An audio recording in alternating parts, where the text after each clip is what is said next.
One of my favorite places in this city is a grocery store named Callistian's. Some of you may be familiar with it. It's an international grocery store. It started as a South Asian grocery store, but now it carries all sorts of things that you can only begin to imagine from all kinds of places throughout the world. It's at Lexington and 28th Street. They have a wall of hot sauce you would not believe, and every spice known to man, and some I'm fairly certain aren't actually known to humankind. They have just a remarkable array of items, and I can wander in there endlessly. I recommend it to people all the time when they come to the city. They're like, a grocery store? I'm like, absolutely, you need to check it out. And then I suggest to them that while they're wandering around aimlessly in this grocery store, studying all the very many things they do, they might look for a little plaque that's on the building. This building used to be a house, and in fact, it was Chester Arthur's house. And it's the very place where he was inaugurated, the 21st president, at 2:15 a.m. on September 20th, 1881. You might ask, well, why was he in New York and not Washington, D.C.? Andrew Garfield had been shot, and he had a long, lingering death. And Andrew Garfield, who was the vice president at the time, came to New York basically to hide out, because Chester Arthur was not supposed to ever be president. When he was selected as the vice presidential nominee, it was a compromise decision that made no one happy. One of those things where nobody was in favor of it, but everyone agreed to prevent somebody else from getting what they wanted. And what everyone could agree upon was that Chester Arthur was utterly unqualified and unfit to be president of the United States. But everyone expected that Garfield would have a long and successful presidency, and what harm could there be in making Chester Arthur president and vice president? He was part of a fairly corrupt band of politicians, and they had installed him hoping that he would allow them to continue to receive more and more patronage, more and more government contracts, to find ways to install their minions in various government positions. And so he was widely regarded as corrupt. But again, we're going to put him over here in the corner and pretend he's not even there until Andrew Garfield is shot. And in the 80 days it took for him to die, Chester Arthur decided he would hang out in New York and hope it wasn't happening.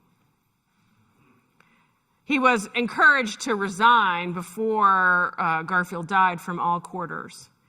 But there was one person, a 30-year-old homebound New York woman named Julia Sand, who began to anonymously write letters, 23 of them, to Arthur in this period and immediately after he did, in fact, almost against his will, become president of the United States. She urged him to set aside his reputation for corruption, and she is, in fact, credited with helping him to decide not only was he going to become president, that he might actually attempt to fit himself for the service. One of the letters she wrote to him encouraging him to change his ways and to live into his best self in this moment included the instruction, "Great emergencies awaken generous traits which have laid dormant half a life. If there is a spark of true nobility in you, now is the occasion to let it shine. Faith in your better nature forces me to write to you, not to beg you to resign, but to do what is more difficult, and brave, reform, disappoint our fears. Disappoint our fears, she encouraged him, willing him to believe he was ready for the difficult task that would be thrust upon him. We are spending these weeks of Lent contemplating together what it means to understand ourselves redeemed and what that might affect and change in us. And I'm here to suggest this morning that when we understand ourselves redeemed, when we accept our acceptance by God, when we know ourselves loved, it changes us, and more importantly, it makes us ready. Even when we ourselves doubt that we could possibly be ready or fit to serve in this moment. We're going to consider soon also in the ways that this also might make us rebellious, but that's for a few weeks ahead. We've contemplated the fact that we are indeed redeemed, loved, accepted, forgiven, that mercy and grace is ours, and we need only recognize that we are God's beloved. Today, we think about the fact that that makes us ready. Now, we are living in a moment when I can't tell you exactly what it's making us ready for, because things are changing so quickly. By the time we finish this service today, who knows what will have happened in the world? Anything is possible. Ready for what? We might very reasonably ask. Abraham Lincoln lived through such a moment. And he said, "The dogmas of the quiet past are inadequate for the stormy present.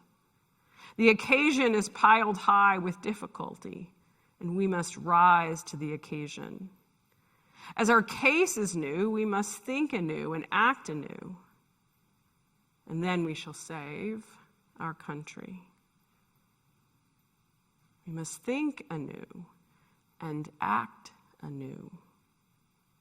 To be ready as a redeemed people in this moment kind of demands that we be ready for anything.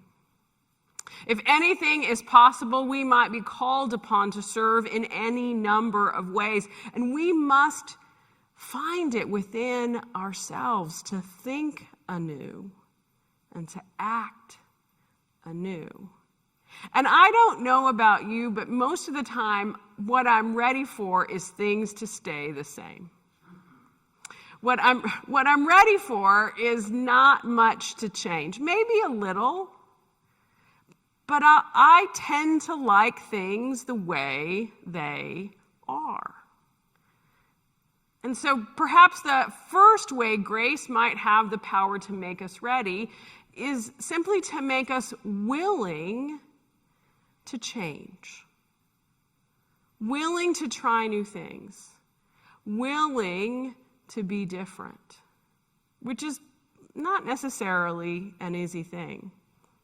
But what if, in understanding ourselves redeemed and knowing that we are forgiven and changed and freed to be anything in this world, what if that gave us the power? What if that equipped us to reconsider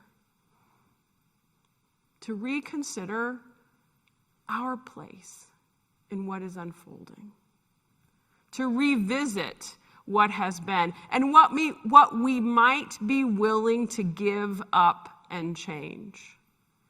And those are both important, because sometimes even when I am willing for things to change, I'm not necessarily willing to give up anything to make it change. And what if being ready in this particular moment meant a willingness to reorient our lives? make them less about ourselves and more about the needs of the whole of the world? To reorient our lives away from those things which make us believe, sometimes erroneously, that we are secure and safe, or that we can keep ourselves secure and safe while others are being harmed. To reorient our lives around what God needs from us, rather than what we want for ourselves. To reorient our lives in such a way that we might become people who others can count on. To reorient our lives so that we might be those who show up and offer ourselves to what is unfolding.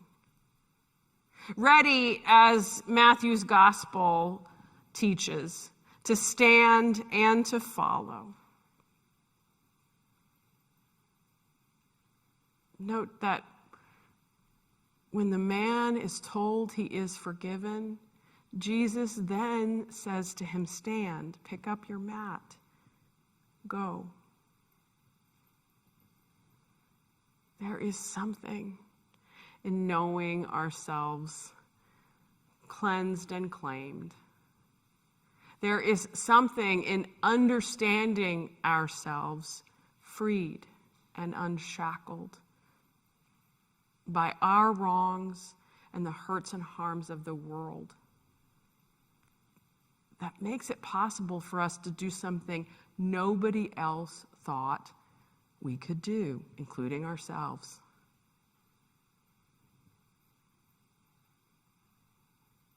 I'm sure Matthew, as he sat there and watched Jesus walk by, had not understood himself as ready to just set everything down, set everything aside, and get up and follow because someone had said to him 2 words. Matthew was way more ready than he thought he was. Jesus walks by, sees him, says to him 2 words, and he gets up and follows. He was ready. He didn't know he was ready, I suspect. But he was ready. Perhaps you're ready too. Ready because you know that you are loved.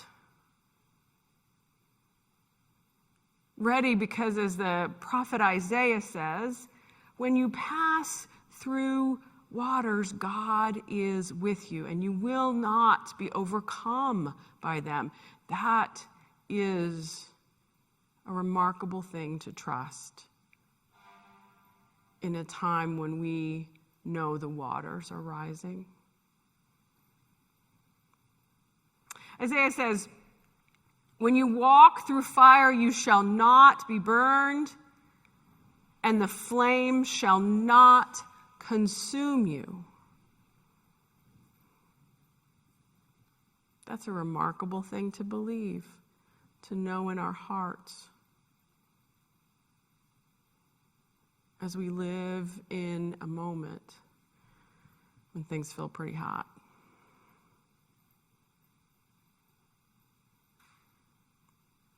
As redeemed people, that truth is yours to claim.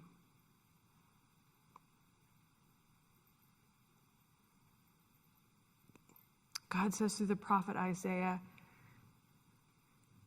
you are precious in my sight, and I love you.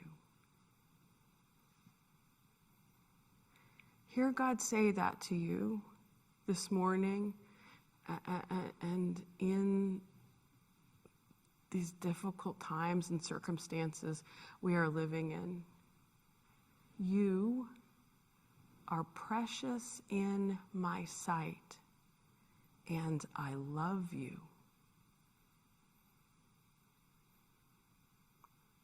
Okay, what does that change in you and for you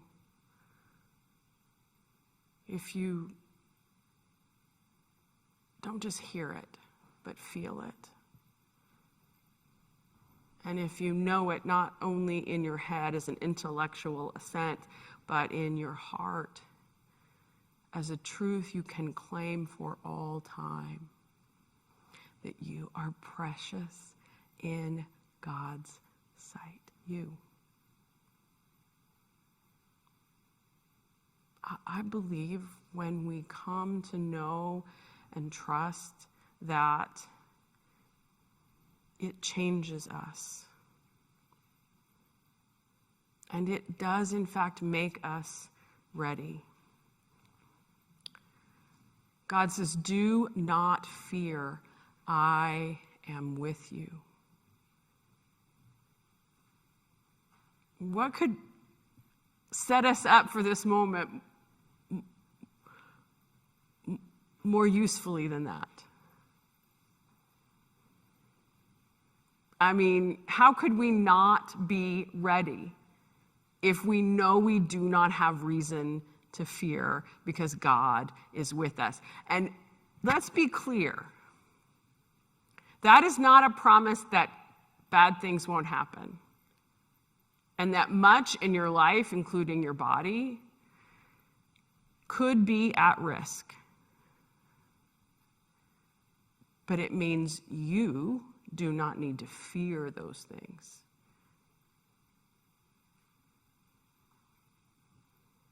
Because God is with you. What would you be ready for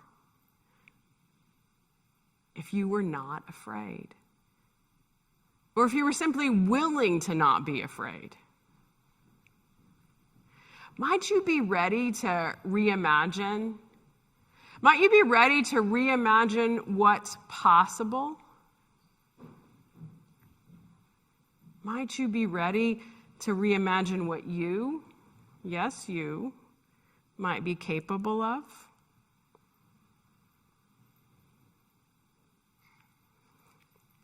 In the novel Wallace Stenger, in the novel Angle of Repose, Wallace Stenger writes of the character Oliver Ward, who is a mining engineer working throughout the West, as one who is very excited about what might be possible. And he describes him in this way. That does not mean he was foolish or mistaken. He was premature. His clock was set on pioneer time. He met trains that had not arrived. He waited on platforms that hadn't yet been built, beside tracks that never might be laid. Might you be willing to reconsider what's possible and what you're capable of in such a way that you might be set on pioneer time?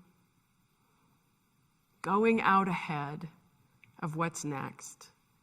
Planning and preparing for what cannot yet be seen because you trust that God is at work and God's unfolding purpose is indeed happening. Might you be willing, because you believe God is with you and because you believe you are claimed and gifted, forgiven and freed, because you believe the fires will not consume you and the waters will not overtake you, because you believe you do not need to be afraid, might you suddenly be willing to go wait for trains that have not yet arrived and stand on platforms not yet built, and in fact, maybe pull some others in to help you build them and lay them.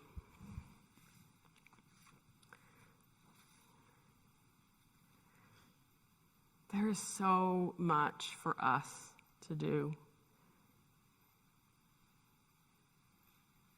And I know we don't yet know how to do any of it or at least most of it. You do know how to be kind. You do know how to be generous. You do know how to be patient. I suspect we almost know how to be hopeful, even today, or at least are willing to try to make a stab at it.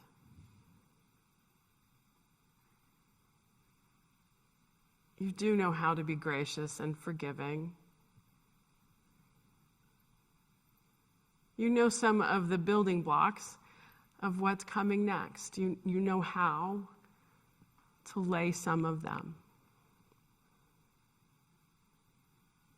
And we can simply trust that God is making us ready.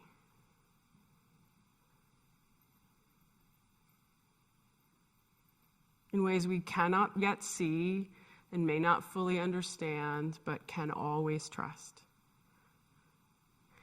That God is making us ready to make the world ready for the kingdom to come into fruition. So let us believe that God is indeed with us and that we are indeed redeemed. Because God is making all things ready. And one of those things is you. In the name of the Father, and the Son, and the Holy Spirit. Amen.